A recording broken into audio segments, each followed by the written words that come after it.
Ang mabuting balita ng Panginoon ayon kay San Mateo. Papuri sa iyo, Panginoon.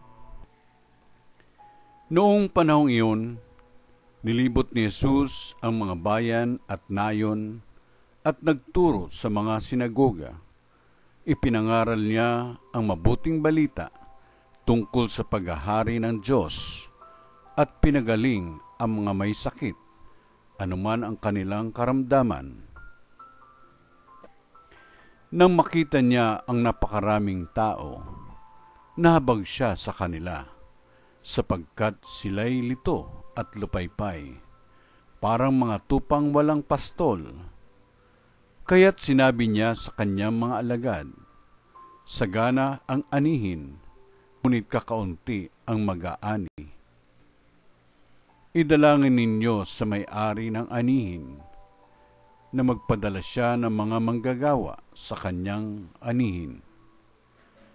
Tinipon ni Jesus ang 12 alagad at binigyan ng kapangyarihang magpalayas ng masasamang espiritu at magpagaling ng mga may karamdaman.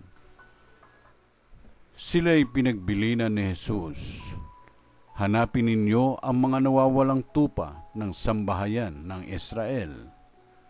Humayo kayo at ipangaral ninyo na malapit nang maghari ang Diyos. Pagalingin ninyo ang mga may sakit at buhayin ang mga patay.